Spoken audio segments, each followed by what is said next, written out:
Well, I'm delighted to have Brian Sheridan with us today as part of our gathering resources for you as part of this program to be thinking about ways in which you're going to develop your mediation career and also to be thinking about areas around mediation that are so linked to mediate with mediation skills. And Brian, who has been a past participant with ourselves and it's been really nice I've followed Brian's career and watching how he's developed over his time. Brian is started off with the Garda Síochána and special units there and has developed some really innovative approaches while he was in the Garda Síochána. And then he's moved on from there and has explored a range of areas because in using and leveraging his background, he has connections in a variety of areas, ways in a variety of areas. Again, something for you as participants to be thinking about. How can you leverage your past network that could be very useful as you build your future?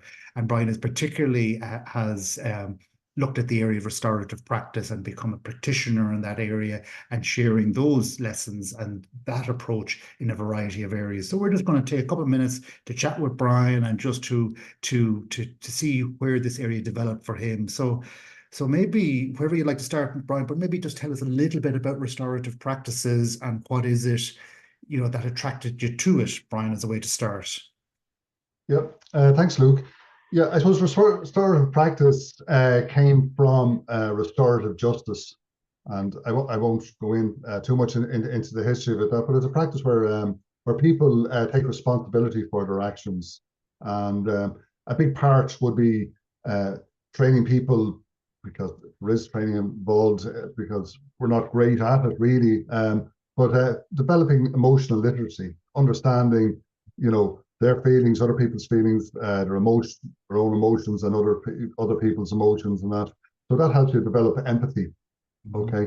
So when you have that empathy, then you're more confident in dealing with conflict or the breakdown in relationships, and you're also more confident in maintaining relationships and building relationships as well. So it very much helps in problem solving.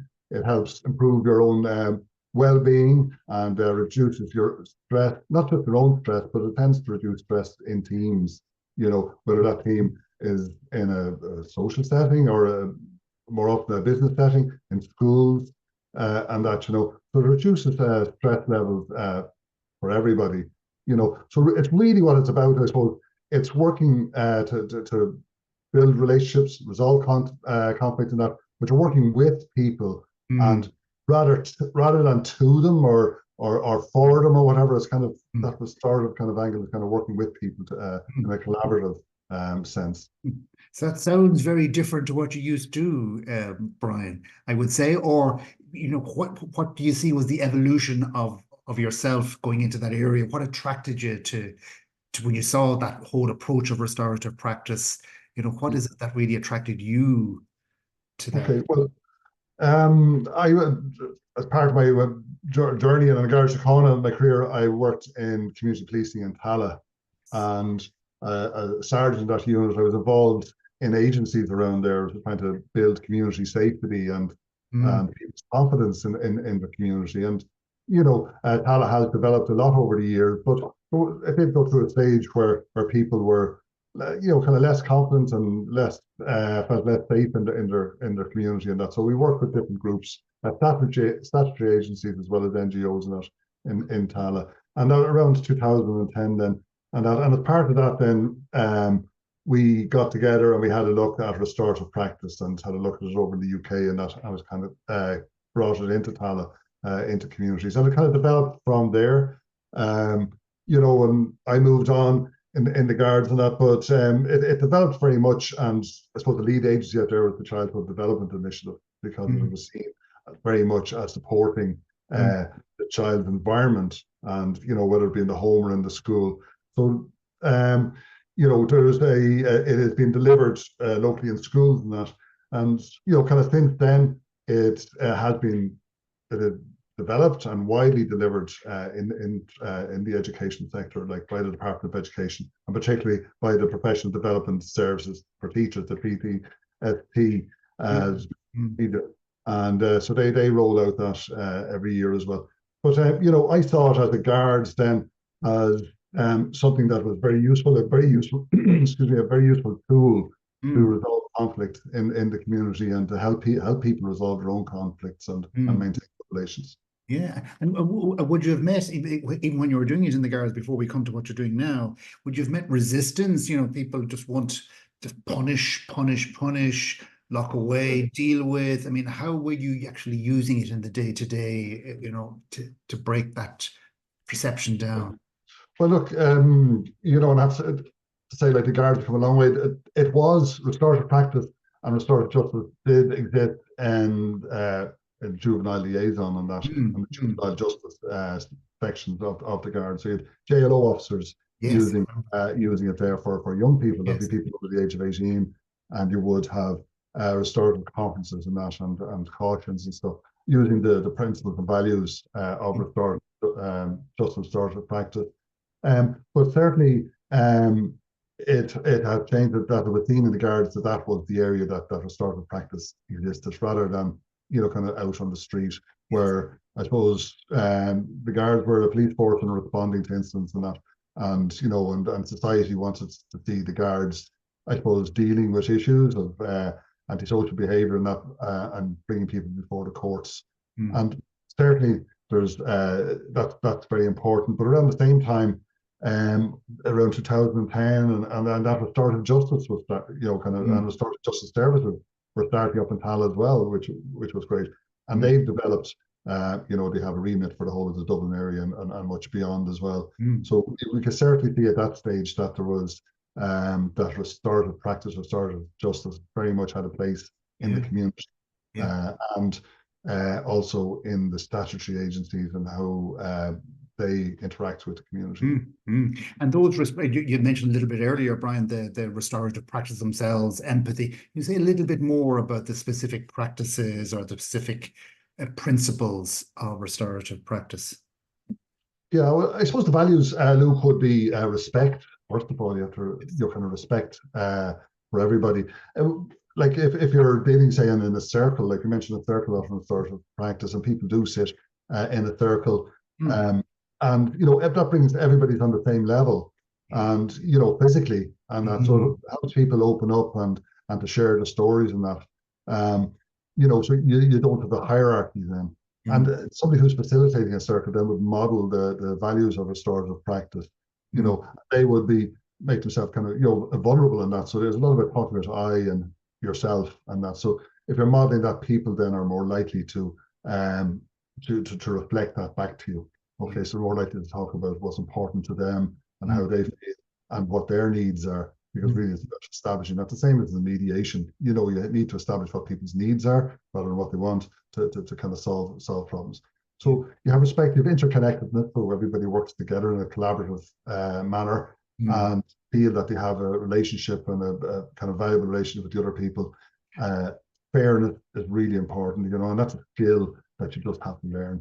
So you can learn a skill in restorative practice, like you want to know that everybody's engaged, that whatever has been discussed has been explained to everybody, and everybody has a clarity of expectation of what can be expected out of the process. So they mightn't agree with what the outcome of it, particularly, and there's a lot of kind of work done in business and that kind of for people on a team. If something's been decided, they mightn't agree on the outcome, but if they understand the process and they believe it is fair, they're more likely to go along with it. yeah. So personal accountability is very important as well. So Ah, when I spoke about people speaking about themselves, you have to go into it and be honest. And people tend to go and take responsibility themselves for what they did, and everybody becomes accountable, including the facilitator, and mm, that requires honesty.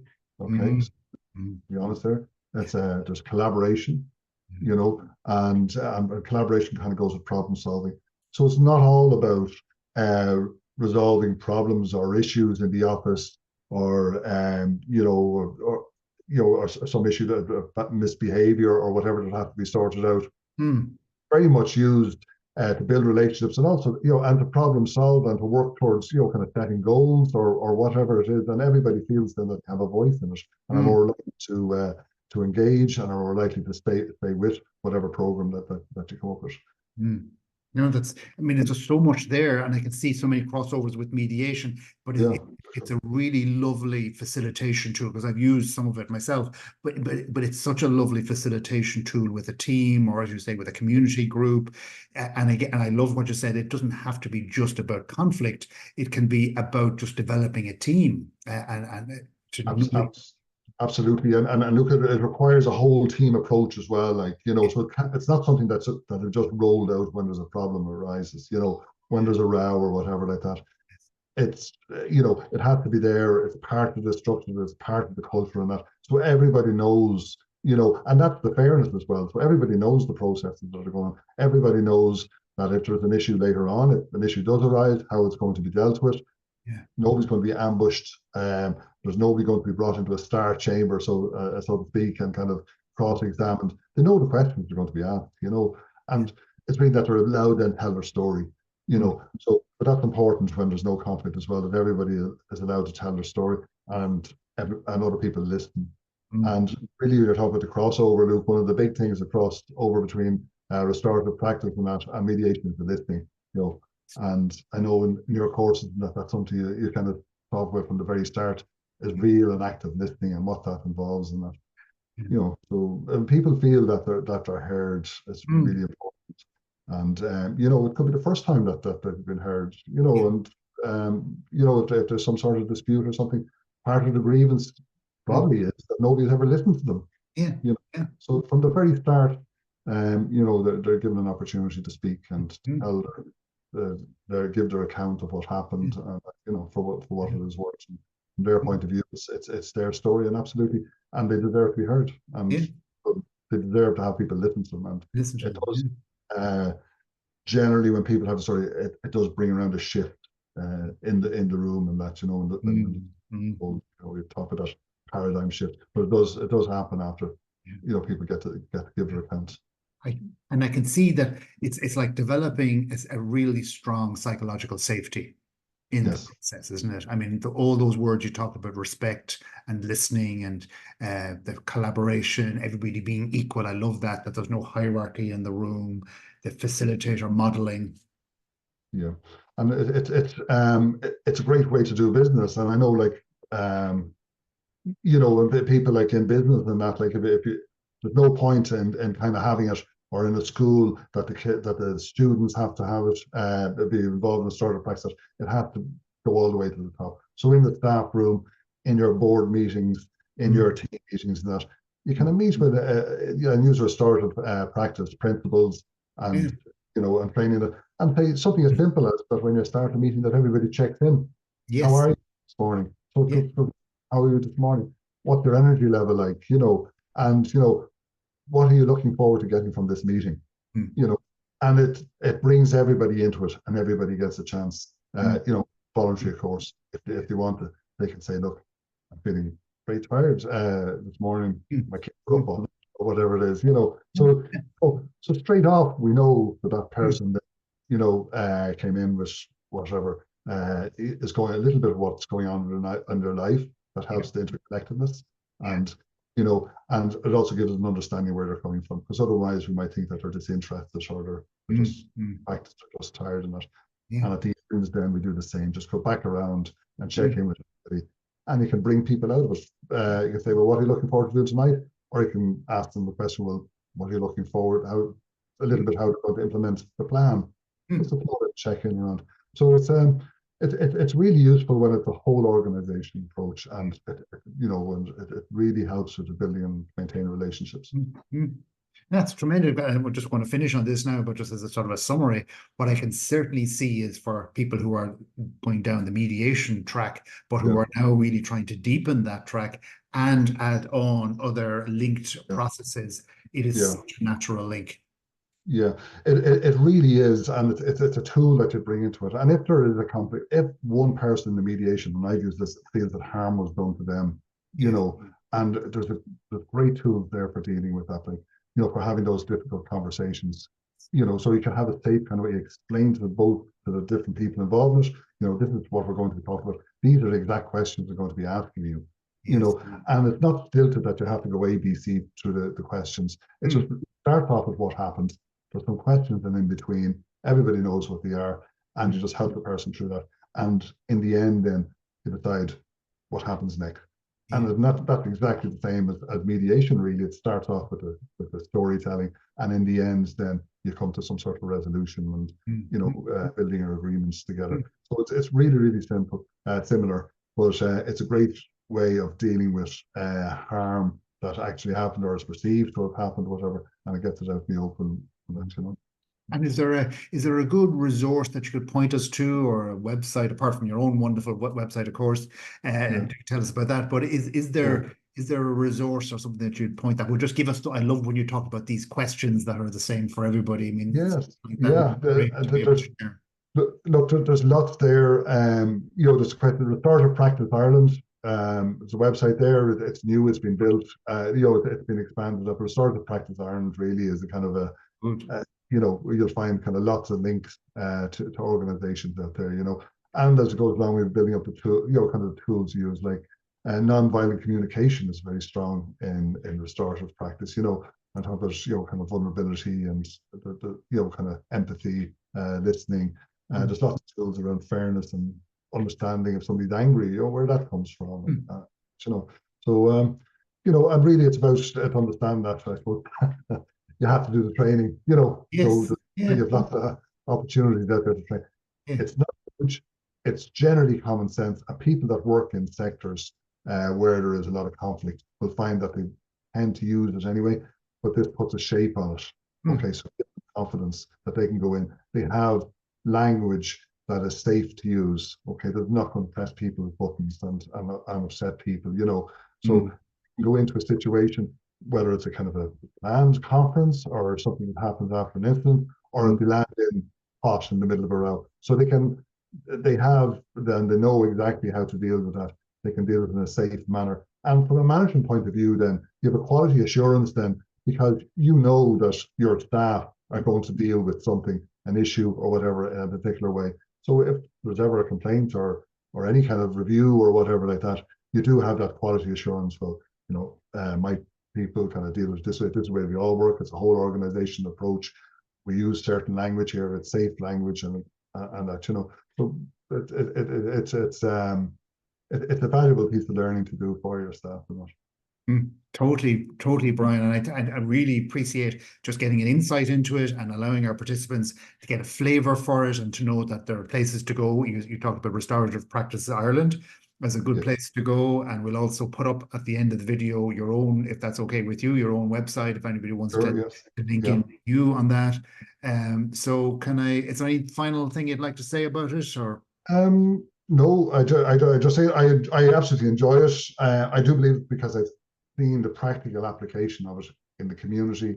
I've seen it in schools. It's been rolled out. I think there's between 50 and 70 schools, depending on size, that are being trained up every year, funded by the Department of Education. There's youth. It's working in youth clubs, like you look at Belvedere Youth Club there in the North Inner City. To give an example, you have St. Ulstan's out in Ballyfermot as a school, and it's been rolled out to organisations as well. The Irish Prison Service, you know, the management have been trained in it and that. So it is being rolled out. It's very much going to be part of life, and there are very valuable tools in it that can be used in mediation. There's a big crossover there, and the same values really, and the same pillars, 4 pillars apply to confidentiality. It's voluntary, you know, the neutrality of the facilitator or the mediator, you know, on everybody's side, and that the outcome then is owned by the people involved in it. So that's wonderful, and I love the way you describe that connection, and also to know this is an international movement as well, because Brian himself is just not long back from Malta, where you were working in the whole area of restorative practice there. And so those of you in different jurisdictions here on the course, just check out what's going on in your country in relation to it, because it's a real international movement.